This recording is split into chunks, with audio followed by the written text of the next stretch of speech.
Hello, Smart Money Tree podcast listeners. Welcome to this week's show. My name is Kirk Chisholm. I'm once again joined with my good friend Doug Heagren. Hey, Doug. Hey, Kirk, you know me, always doing last minute scramble here, getting stuff for the listeners, but I'm doing great. I know they say it's the most boring and like unintelligent thing to talk about is the weather, but I am proud to say that we've got 10 days of forecast of sun because if you live where I live in Minnesota and you come out of that winter, that is life worth living right there. So hopefully wherever you're at, you have a life worth living as well. So Well, my life worth living is not living in Minnesota, Doug. listen, I've been to Boston in the winter. It's not much better. At least you do have the ocean. We got lakes. But at the end of the day, Lake Superior is like a big ocean. It's like being on the coast of Maine. And, politics aside, the truth is, listen, Boston is colder in the winter than up here. I've walked it. My sister went to Emerson College. Dude, when that wind comes off the Atlantic and funnels and it just gets squeezed between those buildings, I don't know how you survive it, man. Minnesota is way more comfortable than that. At least we have well, cold, calm days. You just have this constant rocking off of the bay. It's yeah, but it's anyway. warmer though. I used to live in the city for like 16 years, and it was canyoning effect. Every day you walk out and you just got this like whoosh right down the street. But it's also warmer in the city. It doesn't snow as much, but anyway, so Boston's Boston. We had some good run of weather finally after a really weird winter of cold, but not too cold. It was like 35 all winter, so we didn't get enough snow. But anyway, enough about the weather. That's easy talk. So let's get into what's going on in the world. So I wanted to talk a little bit about kind of where we left off last week, where we talked a little bit about housing. I wanted to get into some dynamics, and I wanted to start off with another famous framework that we have on the show. And I'm going to share this screen with you, and I'm going to not make it political, but this chart looks like we're going to start talking about politics, and we're not. So this Darn. chart, Darn. Oh, so sorry. Wrong show. this That's my this other podcast. yeah, so this chart is basically it's called the immigration crisis at the southwest border. Now people are going to flip out. They're going to be like, "What are you talking about?" And everyone's going to flip out. We're not talking about politics. We're just talking about just numbers. And we want to lead this into the next part of this. Now, I'm going to mention it like this. Now, this is not an opinion piece about immigration because otherwise, people all get fired up. But I want to point something out, right? So we talked about in the past on how people have two sides of an issue on like the green movement or global warming or whatever. And the, you know, I think we can all agree on the underlying premise. What we don't agree on is the solution, right? So, global warming, no one wants a dirty planet. Everyone wants a clean planet. The issue is we disagree on how to go about that. And here's another issue, which is the same thing, right? Immigration is a highly complicated issue, highly complicated. We can't come up with an answer. Everyone's going to say, "Well, I got an answer." No, you don't. It's more complicated than I've talked to so many people, and there's hair on all of it. So it's not clean. But I do want to use this as a framework because I think it's really important to understand. So last week we talked about unemployment. We have unemployment which is at record lows. I shouldn't say record lows, but it's at the lower end of the range of what is possible or historically possible. It's really low, right? We don't have enough people to work. We have basically technology which is taking jobs. You have internationally, you have jobs that we've outsourced traditionally for the last 20 years are starting to come back, which is good. But those jobs are coming back, but for whatever reason, we still have low unemployment, which means that we just don't have people to fill those jobs. So obviously, if you look at a bigger picture, and I don't put a lot of stock in economists. I have a degree in economics, so I can say that. It's kind of that whole thing. You can only dunk on your own. Well, I'm dunking on my own. Economics is a dismal science, as they say, and there's a reason for that. But I will say that the whole concept of immigration, we have a global problem is we have economies globally that are growing, and we have a stagnant or, in some countries' case, shrinking pool of labor. Now, you have some European countries like France, for example, where their demographics are shrinking. You have fewer people working in France. It's not growing. The economy is not necessarily growing, but you have a labor problem because you have fewer and fewer people. So in most countries, you have 2.1, 2.2 kids or whatever the number is that's, kind of a flat line. If you have 3 kids between 2 and 3, then the country's technically growing a little bit. But if you have 1 kid, like France, I think it's like 1.4 kids is the average a family has, which means that you're shrinking. You're not replacing your existing population. So countries like France, they take a lot of immigrants from other countries, and then people complain and they say, cultural stuff and all these complaints, right? But a lot of European countries have this problem. So you have on one hand of the problem, you have people that don't want other people to immigrate to their country. On the other hand, they know that they need to, or else their economy just shrinks over time and just, people just disappear. It's just the nature of things, right? And so any emerging, I shouldn't say any, most emerging economies or countries, they have a high population growth rate, and they can sustain more economic growth because of that. Whereas much more established countries have a slower growth rate of population, or neutral, or even declining. And as economies mature, they tend to have declining growth rates. Japan is a good example. They had, I think it was 2010, they sold more adult diapers than baby diapers in that year, because the older population is growing, the younger generation is not. China also had a similar problem with their one child policy. If you're only allowed to have one child, that means at some point you're going to have a big part of society that's going to be cut in half. And that's actually one of the big problems that they're starting to have, and it's going to get worse over the years, because as this one child policy filters through the whole economy, at some point, let's say for 15 years, you say, all right, I think whatever it was, 20 years, one child policy. Okay, so for 20 years, you have half the amount of people being born in China. And then as they mature, 0 to 20, 1 to 21, 2 to 22, and so on and so forth, as they age, that like gap filters through the economy. Well, if you have a bunch of schools and you're expecting 1 million people to go to school and 500,000 go, well, now the class is going to be empty. There's just the dynamics are different. And then once they get into the work world, well, you're now going to have fewer employees for the same jobs. So it causes big problems. And China is seeing this, right? And with the European countries, with the US, we don't have that same. We do have a similar problem with like the baby boomers and the millennials. They had that like Python effect, where you had the deer going through the Python, where it's effectively it's a big bubble and then it goes back to normal. But all those things, those are historically normal to happen, but at the same point, it doesn't make it easy to deal with, right? Because your demographics are not stagnant. So I bring this back to the immigration crisis at the southwest border chart that we're showing, which is, it showed through the 70s and immigration increased till about the mid 80s, and then 2000 I think was the peak, and then it started to decline into like the 2010s and late 2010s, and then 2020 it spiked up.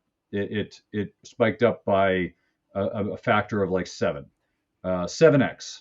It's crazy, right? That it went up that much. However, what we have to keep in mind is not whether we should or not, right? That is a totally different question.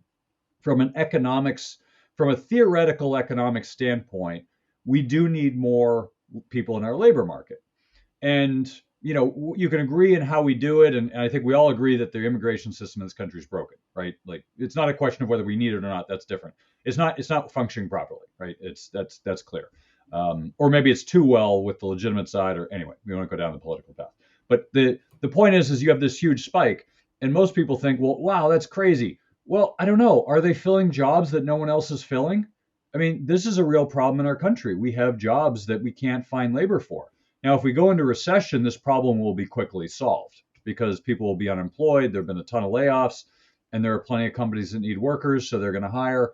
But this is where the recession problem comes in. And this is kind of my lead in into the recession, right? We have this recession that's just right beyond the horizon. We can't see where it's starting, but we know it's right around the corner.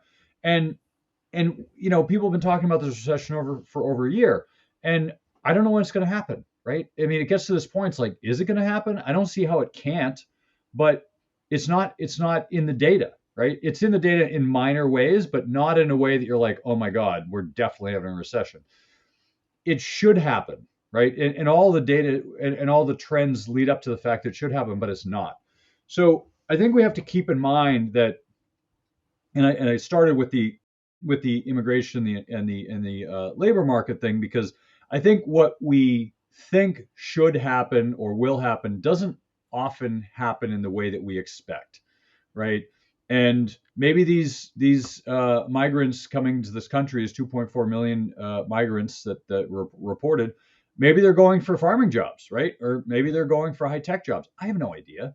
But I know that there are jobs that need to be filled, and we have a very low unemployment rate, which means that when you have that, it just as much as a high unemployment rate can stymie the economy, a very low unemployment rate can also stymie the economy because it means that you can't fill the jobs that we need for growth.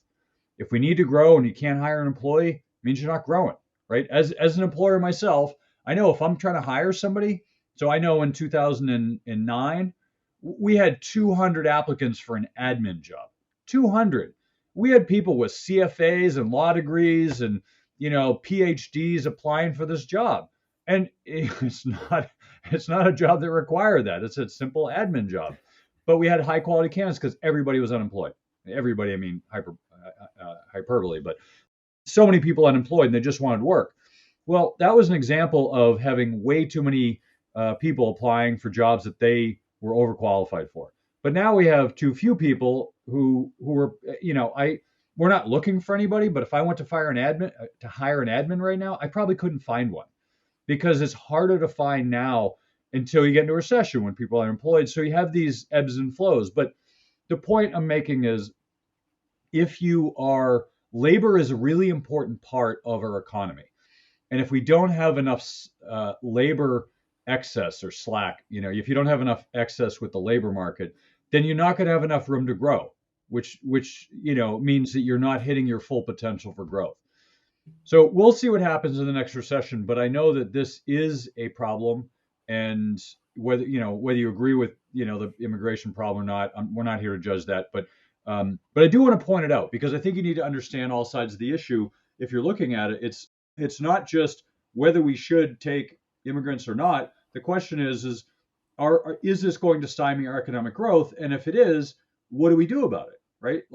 And there could be multiple solutions. There's not one solution to it. There could be 50 solutions. So I wanted to start out with that, just kind of with the mindset as before we kind of pull into other things. But Doug, any thoughts on this before we pull into the next charts? Yeah, I think there's a couple. I mean, when you talk about inflation, and I know that you touched on something. This is very politicized, right? We have a lot of people that have very strong opinions about how our system of immigration should work, and we're not going to get into to either side of that today. But the point is there's definitely challenges on getting the right amount of people to do those jobs. I mean, we had years in which, again, as you know, from the college planning side that I'm on, is that we tried to drive everybody in our society, and there's still some of this philosophy of driving every child in our society into a 4-year education. And we had a lot of kids that grew up that went out and got, and nothing wrong with a liberal arts degree, but again, depending on what that degree was in and what they're doing with it, we basically said, go out, get a 4-year degree. That's the path of success for the future. And there is correlation between a 4-year degree and a greater economic outcome within a confines of a limited amount of data. I mean, it is true that if you go to college with a 4-year degree, you have the potential of a higher income. But that's also that depends on what you got your degree in and making sure you're going to college for the right things. But what we did is we drove probably a generation, if not 2 generations, into thinking that going out and working in manual type positions was not a positive path in terms of societal view.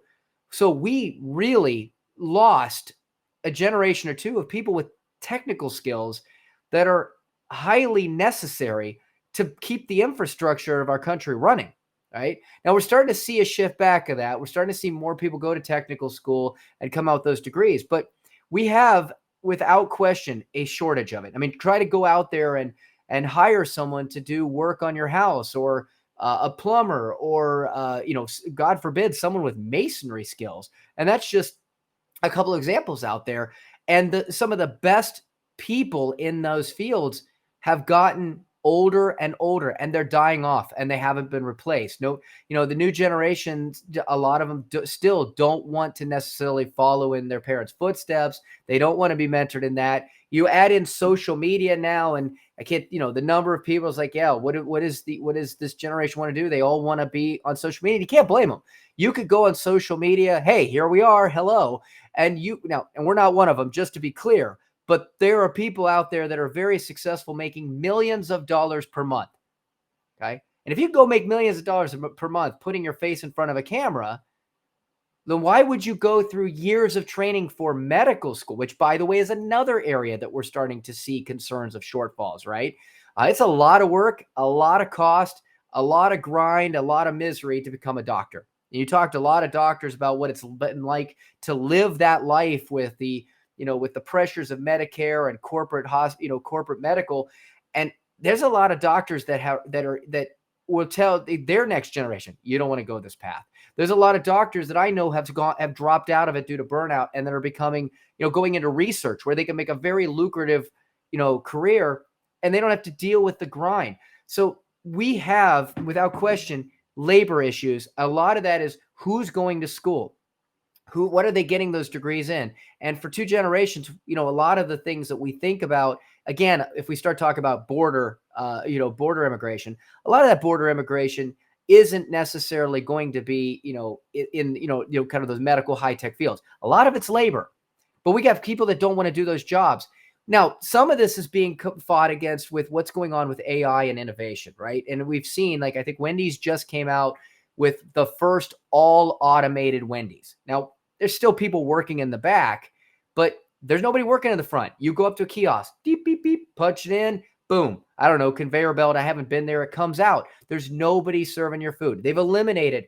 I mean, you think of it. If Wendy's can implement this, Kirk, how many locations around the country that and you think about the shifts, right? They can only work so many hours, for time. So just front staff working at these locations, you've now eliminated, I don't know, 10 to 20 people per restaurant times thousands.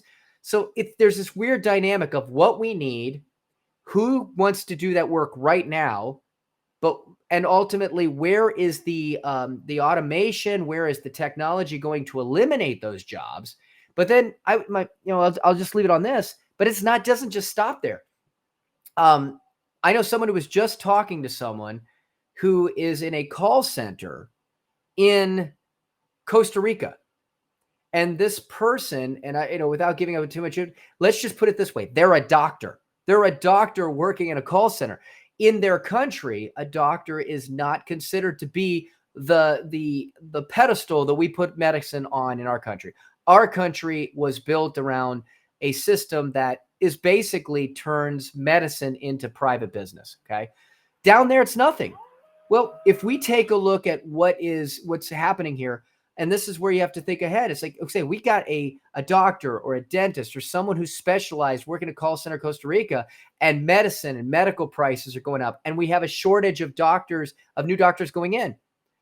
Well, guess what? Is the next wave of that immigration going to be people who are trained in those skill sets in other countries, but completely different levels of economic need and demand? Again, I don't have an answer here, but there's no question that that immigration is not an area that's just isolated to people that carry a hammer. This is going to be pervasive amongst multiple sectors of our economy. This is a public service announcement. Hi, my name is Kirk Chisholm, and I'm with the government, and I'm here to help.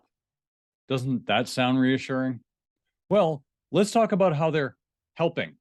The government needs your help to make our money worthless again. PPP loans, student loan forgiveness, helicopter money. Let's keep the party going until our money is totally worthless. Don't think it can happen? Sure it can. Just ask Zimbabwe, Venezuela, Greece, Germany, Hungary, Greece, Yugoslavia. Did I say Greece?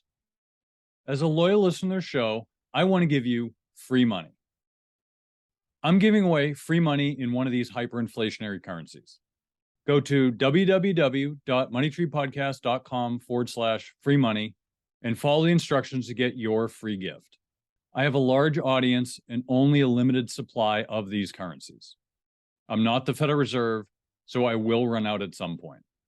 Make sure you get yours before I run out. Go to moneytreepodcast.com/free money. Follow the instructions and get your free money today. So I want to use this as kind of get into some other parts of this. So we want to talk about how all this impacts the rest of the economy. So here's the next chart here, which is wage growth for American workers. Now, if you look at this, it kind of shows from 2007 to today. It shows kind of like wage growth is average right around somewhere around 3%, right? It goes up and it goes down, but an average 3. If you look back at 2020, it went up to like almost 7%, skyrocketed and then came down. So right now it's around 3.9. So it's a little bit above average, but I think it's important just to keep in context kind of where things were. Now, I want to use that as an intro into this chart: home prices versus income. So if you look at historically the 70s, 80s, 90s up to pretty much 2000, home prices and incomes were generally pretty correlated. They were similar, in terms of percentages. They're not identical, but they were pretty similar. Well, lo and behold, 2000 hits and home prices skyrocketed. The growth went up 80%, whereas income growth was like 13. Then it crashed in 2008. And then now it's back to 102%, although that was recently. Now it's at 92. The reason I bring up this chart is this. We talk a lot about on this show about equilibriums, right? Finding a balance. And this, you could probably run a bunch of numbers and put together an algorithm and say, all right, here's what it should be. But the reality is it's never a number. It's usually a range, right? So if you look at this chart, and for those of you who are just listening, I'll try to explain it. And if you could go to the YouTube, or you can go to our website, you can see it. But basically, they're pretty similar. Through the 70s, 80s, 90s, up to 2000, they're similar patterns. Okay, let's just say that. Some of them sometimes they're a little off, but they're basically similar patterns. You can look at it and say there's a lot of correlation there. Okay, you can't always deduce causation, but there's correlation there, right? Higher income leads to higher home prices. Lower income leads to lower home prices. I'm not saying that leads to that. Those happen to also align with recessions and growth periods too. So there's like I said, I'm just showing you the correlation. Now, 2000 hit and home price growth skyrocketed, whereas income was pretty stagnant, actually went down a little bit. Now, I want to point this out because in the early 2000s, if you guys don't remember, what happened? Well, there was a tech bubble crash, right? The Fed took us from wherever it was, 6%, something like that, interest rates, Fed funds rate, down to close to zero. And what happened? Well, mortgage rates dropped, obviously. Oh, what do you do when mortgage rates drop? Well, now I can afford a bigger house. So people went out and bought a bunch of houses. They bought them up because it's cheap money. And the house that you could have afforded for $500,000, now you can afford $1 million house for the same monthly payments. So why wouldn't I do that? So you have this big, boom in home prices, which we all know what happened after that. So 2005, home prices peaked. 2008, they crashed. And 2010 was kind of close to the bottom of the market. 10, 11, I think was the bottom. So you had pretty much a 5-year period from peak to trough. That is very typical. A 5-year period from peak to trough is very typical for a real estate cycle. So, last year home prices went up 10% on a median home price. So I don't even know if we've seen the peak yet, even though I would argue we probably have based on interest rates, but it hasn't shown up in the data as in the same way. So which obviously we talk about. But I just point this out because a lot of people talk about how, well, it's just supply and demand. No, it's not just supply and demand. Supply and demand is a component of affordability. And this shows that home prices are a lot less affordable than they were decades ago in the last 50 years. Home prices are a lot less affordable, right? Because you could argue when we put out our data here, we said, well, at the end of 2001, home prices were probably peaked because interest rates were close to like 2.5% for mortgage rates. You can get a 2.5% mortgage rate, you can afford a lot more house. Well, mortgage rates are now close to double that. I shouldn't say rates. The mortgage rate, based on the mortgage rate, the monthly payments have close to doubled, which means you can afford half the house. So you could argue, and I point this out because I'm pointing out my own, not flawed, but a way you can look at my data and dispute it is say, well, at the end of 2021, is that accurate? And I'd say, well, yeah, it's possible it's not accurate. It's possible that that was an extreme case, and there needs to be a balance. It could be that it wasn't in balance at that time. However, if you look at this chart, you'll see it's really out of balance to begin with. So, and this is the conversation I have a lot is if you're looking at this balance between income and home prices, there is a point where you hit the limit, right? So in the 70s and the 80s, debt was high. It was hard to afford a big mortgage. So the mortgages were lower, which means the home prices are lower.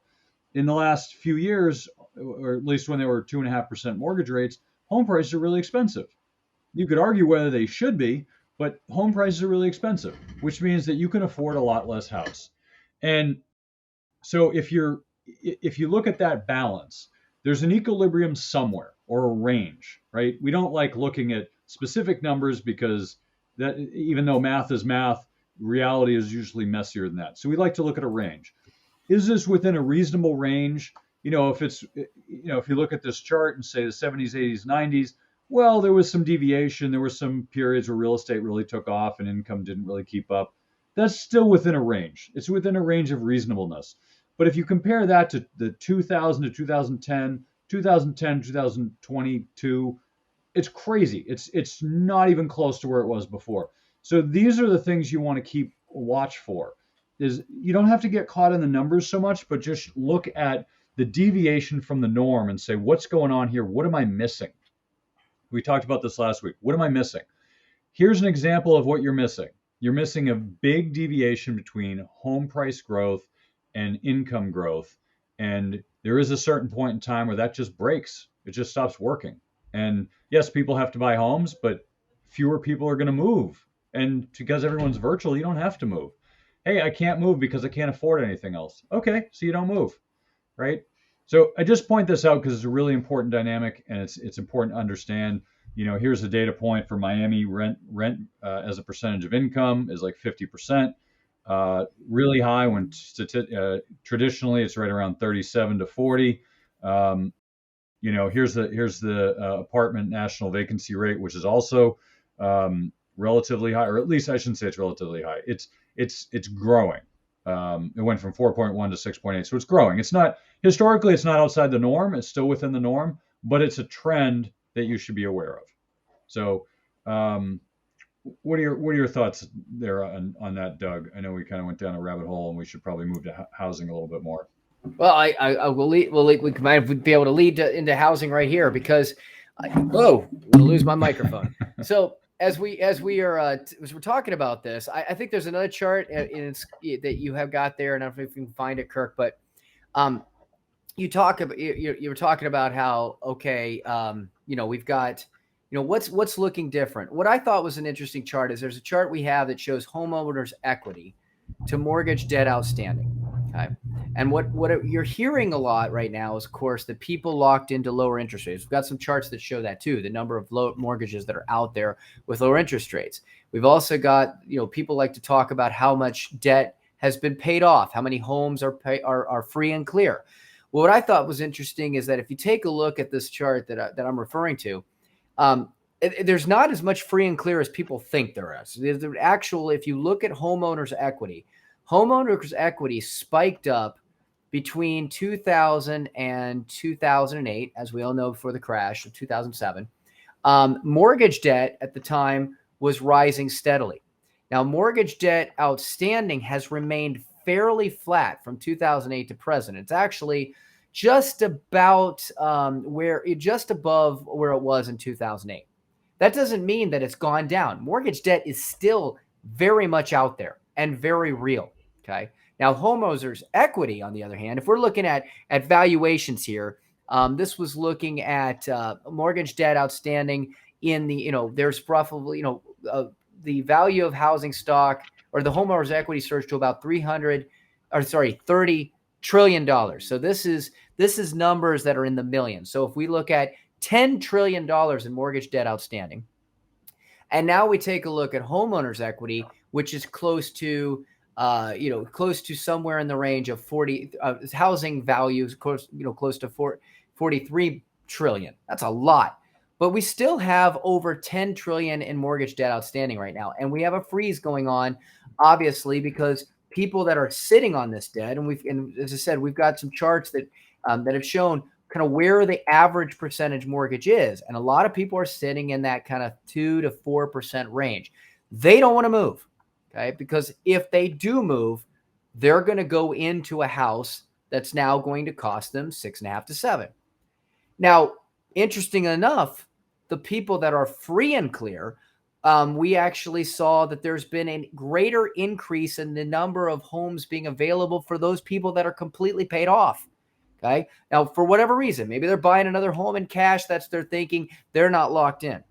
But the problem that exists here, when it doesn't matter how much equity there is out there, we are starting to see, and again, Kirk can pop up a number of charts here, but we're starting to see a massive spike in the amount of equity people are sitting on, but we're also starting to see a massive spike in the amount of debt that is starting to become a challenge for people to manage. U.S. credit card debt jumped nearly 20% in the first quarter, said TransUnion. There was another report that just came out that talked about Gen Z is starting to get way behind on credit card payments. They want to be able to buy into housing. But this housing is not going to be something that they're going to generally be able to afford. And we've seen a massive spike in credit cards and other revolving plans. Fred just published that it was roughly around $850 billion. And that was in 2020. It went down. We got stimulus, paid off some things. It has spiked up since 2021 to almost $1 trillion of debt. Okay, outstanding credit card debt outstanding. Now, the thing that you're facing with this is that, people don't want to move right now. But we also, and I was looking for a chart that we had that showed that we're starting to see the biggest decline in wage growth out there has now been in people making $120,000 a year or more. Okay. Why is that? We're starting to see those service sector, tech, white collar layoffs are starting to pick up. Here's the reality of debt. You can have a tremendous amount of equity. You can do everything you can to not pay that, make that payment the last payment you're going to miss. But if you get in a situation where you now no longer have an income, there's about 20% of the people in a recent poll that a Reventure put out there said that if they lost their job, they would have trouble paying. Now, 60% of people out there said they wouldn't have trouble paying. They're fine. But that 20% that would have trouble paying, that would result in, I think they talked about 12 million homes that are sitting vacant right now that are not on the market. Okay. Now, but granted, some of these are like, if you live in Minnesota, a lot of those are homes that people own cabins for, and they're going to be vacant and they're going to count as vacant. They're never going to become available. But if those 20% of people end up getting in a situation where they've lost their job, you are now going to increase the number of homes that could be available from those people by 2%. If you look at the total number of homes in the United States and you increase the number of vacancies by 2%, that is a massive shock to the system overnight. And also, if we start to look at the affordability index, this is another chart that we looked at. If you take where home prices were, the value of a house as interest rates change. If an $1,850 payment, Kirk, I know, try to keep up with me, I'm all over the place here, but an $1,850 payment at 2.8% interest rates will buy you a $462,000 house. At current interest rates, it's only going to get you approved in an affordability of $280,000. I hate to break it to people out there when they say, well, my house is worth this. It's only worth what people are going to pay for it. Okay. And so if you look at the equity spike that occurred on that other chart, That equity spike is temporary and arbitrary. It's only based on supply versus demand. So this is a supply versus demand equation. And we do have low supply right now because we have a lot of homes that have not hit the market because either people do not want to move or they're trying to rent it out and they're sitting on it. They think they're going to rent it. But we also have had a demand spike. People were able to buy at 2.6% interest rates homes worth $462,000, and that shoves the price of these homes up. It's not there anymore. Okay, so do we have now? So we've seen a bump. We've actually seen house prices spike to begin this year. Well, that happens. We have incredibly low inventory, and some people do need to get into housing. But if we start, I want, again, going back to what you said, Kirk, I forget exactly how you said it. Start looking at the things that don't seem right. If we are starting to see an increase in layoffs of people over 120,000, they tend to be people who are going to have a mortgage versus renting. They tend to be people who are still paying a mortgage, who may have bought these houses at pricing according to $462,000 that may be paying $1,800 or $2,000 a month. And does not matter how much equity you have. They're only 1 month away from the next payment due. This is truly, sitting in a situation of payment. Now, if they locked into a 15-year mortgage, now that is now no longer an $1,850 payment. That is a $3,600 payment because they have effectively signed an agreement with the bank saying, hey, I will contractually be obligated to pay you extra principal on top of along with interest under all conditions. I've signed a contract to try to pay this off 15 years. Now, maybe you wanted to pay it off 15 years, but this is where the slave to the lender comes in. And this is where Dave Ramsey likes to talk about slave to lender. Slave to lender is having a mortgage. No, my opinion, slave to the lender is having a bigger contractual obligation because I don't care if you only have $10,000 left on your mortgage. You're contractually obligated to pay that next payment. And if you lose your job, you may never get to the end of that $10,000. So this is where we are seeing, and I know more and more people over the last 10 to 15 years, as interest rates dropped, signed up for 15-year mortgages at higher payments to pay them off. Now, maybe that higher payment of 15 years was lower than what they had as a 30 before they refinanced, but it wasn't as low as the 30 they could have had under their refinance at the lower interest rates. So they are locked into payments, credit on mortgages they are financing through the income that comes in and goes out every month. We're starting to see at the lowest tier, again, Gen Z, some people did buy homes and a lot of them bought homes at these higher prices. And now we're starting to see on top of that, it's a great image you just put up there. We are going to now see one thing that very few people have talked about, and you're hearing it here. It's something I deal with. For the last 2 years since COVID, they had extended deferment of payments on student loan. Now, Kirk, I don't know if you want to go back to the chart of what student loan outstanding debt is according to debtclock.org, but we are literally talking about trillions of dollars of student debt. And so if we go into the total student debt out there, $1,785 billion in student debt out there. That's an average of $40,000 per student, but we all know not every student actually took out debt. So that means the average of everybody that took out debt is much higher, and they haven't had to pay for a couple of years. So as inflation spiked, as they bought homes that were overinflated, as job losses start to compound, as automation starts to exacerbate that. I mean, we talked a little bit about the impact of AI and what that could lead to in terms of what jobs may be reduced or eliminated. And now you start talking about the burden of those credit card payments, because here's the thing, Kirk, those are variable interest rates, right? So as credit card payments went up and people got behind and interest rates went up, the minimum payment due automatically moved. It's not a fixed fee. Now you start adding in the fact that many of these people stopped paying their student loans for 2 years. They didn't have to. And although the new rules are going to allow those student loan payments to be much more favorable in terms of what you have to pay due according to your income. That's still an extra payment nobody was accounting for. Utilities went up, food went up, although thankfully food has come down. We got some charts on that too. Eggs have finally come back to earth. We can go out there and we don't have to go out there and, we don't have to rob the chicken coop anymore, Kirk. It's I can actually go invest in gold because it's cheaper than eggs these days, or a better value than eggs these days. But I think this is the one thing people aren't looking at is we already had inflation and erosion.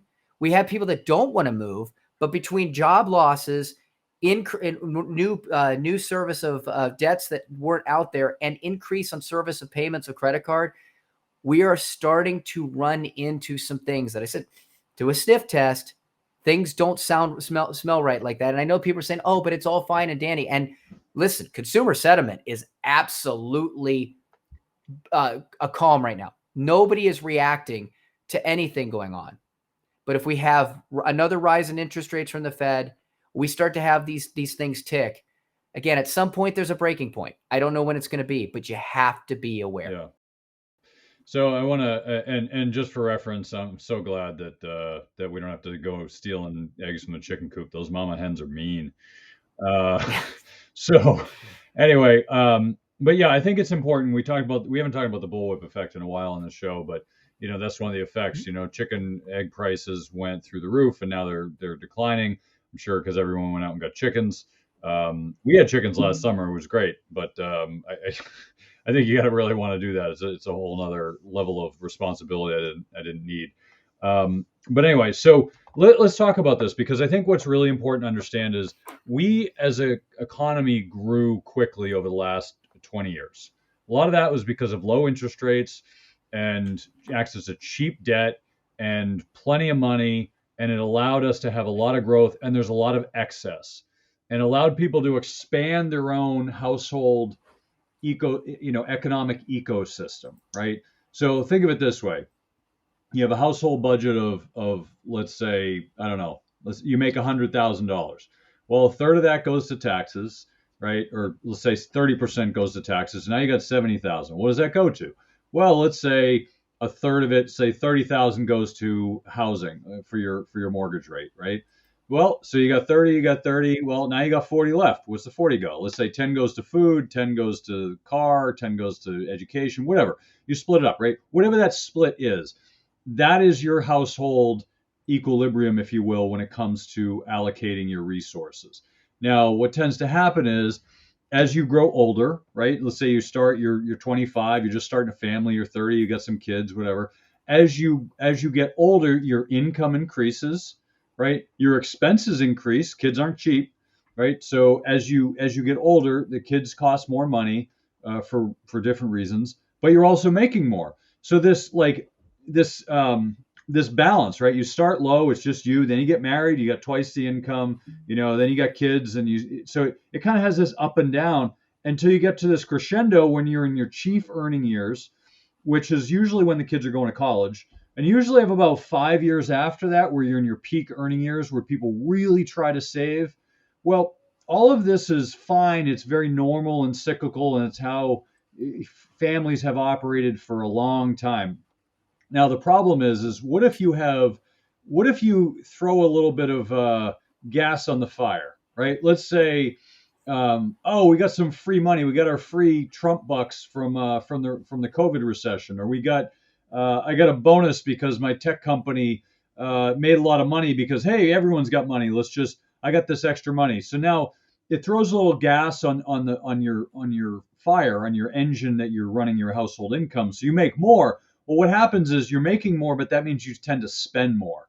Like, wow, I've got more money. I can buy nicer shoes. I can join the golf course. I can send my kids to private school. Whatever you're doing, you're expanding your household economics to fit this new paradigm that you're in. Well, the problem is, and that's all well and good as long as things keep increasing, which is what we've had for the last 20 years. Even ups and downs, generally speaking, things have been good, and people have made lots of money, and everyone's feeling great. But in recessions, that's not the case, right? If you had in 2000, you had a lot of money because of the tech boom. You lost depending on what you're invested in, you probably lost 50% or more of your wealth. And then it went back up. And then in 2008, 9, you lost 60% of your wealth. So you go through these cycles. Well, you don't want to be spending after you lost half your stuff. And so when we look at the economics of your household, and then we realize that when you go into a recession, what tends to happen is your income goes down, but your expenses stay the same, or in some cases they go up. And that is what we're in now. That's what we call stagflation. I mean, it's a symptom of stagflation. When stagflation happens, that's what tends to happen. Your income stays the same or goes down, expenses go up. Either way, there's an increasing spread between your income and expenses, which means that you tend to go into the negative, and you're spending you're spending assets that you're not earning to keep up with your lifestyle. And what Doug was talking about with Gen Z being behind in credit card payments, student loan debt's getting restarted, that's just another symptom. Your expenses are going up. You're not making more money, but your expenses are going up. Well, what happens when the cost of carrying debt goes from 10% up to 25%? Well, it's a lot less affordable. I might be able to sustain a 10% credit card interest rate, but I can't sustain a 25%. I'll never pay that off. If anything, the interest rate alone will put me underwater, right? So that's the problem with recessions. And there's other problems too, because when recessions happen, everyone starts, I guess the term would be calling your debt. Now here's an example I want to point out. So China has been doing this for a while, and with mixed results.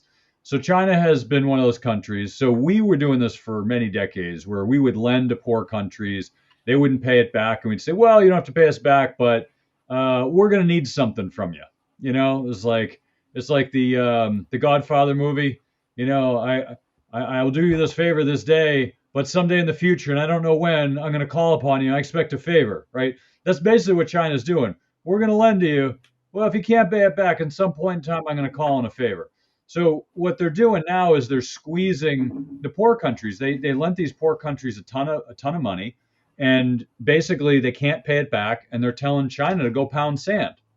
China's like, well, we want you to pay it off. They're like, we can't pay it off. You knew that when we came in that we couldn't pay it off. Don't act surprised that we couldn't pay it off. We're poor countries, and we're talking about like Ethiopia, Uganda, Kenya, Sri Lanka, Ecuador, Pakistan, Angola. These are the ones with the high percentage of foreign debt owned by China. So China is having a heck of a time trying to collect in this debt. However, I can see a scenario where, like what the U.S. did, and I'm not picking on China. I love to pick on China, but the U.S. did this in the past. So I think I don't even know if we invented it. I think the English actually invented it. But basically, you lend the money, and you're like, oh, you can't pay it back. Well, why don't you do me this favor? I'll put an air base in your country, or whatever the favor is going to be. But the point is when they start calling debt, then these countries can't support it, and that causes a collapse, if you will. Assuming they don't just say, go pound sand, we're not doing what you say. But this is a symptom of the economy, the global economy that we're in. This is why I bring it up. So let's say, I'll give you a perfect example. So 2008, we were starting our new venture, and we had credit cards. We had business lines to put expenses on, right? It's not that we didn't have the cash, but it's easier to spend. Everybody uses credit cards, right? It's how you do business. Well, it turns out it was December 23rd, and I go out and buy something, and I call the credit card company because I was just trying to figure out what the balance was before I put a new purchase on. They're like, "Oh, you have only $100 left." I'm like, $100? I had like $7,000 left in this line to spend. Like, what are you talking about? Like, oh yeah, we reduced that. What? What do you mean you reduced it? We're like, yeah, we needed to make sure that we're not taking on too much risk. Now this is 2008, right? So mind you, what just happened is the whole banking crisis. Banks imploded. It was just a disaster. And this is a new card, which I got like 3 months prior, and I'm filling it up because we're starting a business. It wasn't a secret. Like, they knew it was new. And, we're making all the payments. Everything was normal. I have a great credit history, never missed a payment ever. And they shrunk the line from whatever it was So it basically cost me like $7,000 of a line down to like $100. And if I hadn't called them, coincidentally, that would have gone unnoticed because I assumed I had 7 grand to spend. But they decided we're cutting all the lines so we don't increase our risk. That was Amex. That was their decision. They didn't tell anybody. They just started cutting lines and decided we're protecting ourselves. Well, what does that do? Well, for me, it's a problem because I have planned expenditures that I need to spend for the business, buy software, buy office furniture, whatever it was. I had planned expenses. And they basically just said, we don't care, pound sand, we're calling they can't call the line, but they're basically calling the line. And so what does that do? That puts pressure on businesses, right? So if you think about the lenders out there, some lenders don't have a choice. You have a fixed line, there's a mortgage, there's nothing they can do about it. They can't call that. But if you have a variable line, if you have a home equity line, if you have a line of credit from the bank for your business, if you read the fine print, I would say almost all of those say they can call the line at any point in time they want. Now, most of them will say that they just freeze it and you have to pay it off. So, like a lot of home equity lines will say, all right, we're going to freeze it, and then you have to pay it off over whatever the remainder is, and there's some calculation in there. But if you're planning on using that and you need access to that, especially in times of crisis, that's the problem, is that the system tends to it's the old adage of, bankers will lend you their umbrella when it's sunny, and they'll take it back when it's raining. It's a problem for any person who's relying on debt. So the fact that all this debt is ballooning, and at some point they just start calling it and say our risk is too much, we need to freeze it, and you're like, yeah, but I can't put the roof on my house. The roof's already off. I need to pay the other half, or they won't put the other half of the roof on.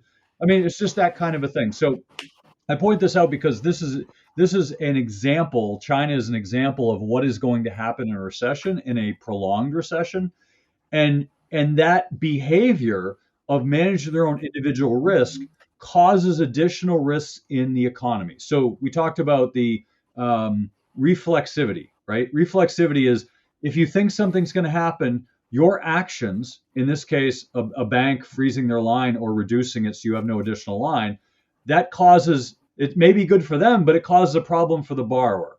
So then the borrower can't do it. Well, if it's causing a problem for the borrower, that means they can't spend it. What does that mean? That means they're not spending for the roof.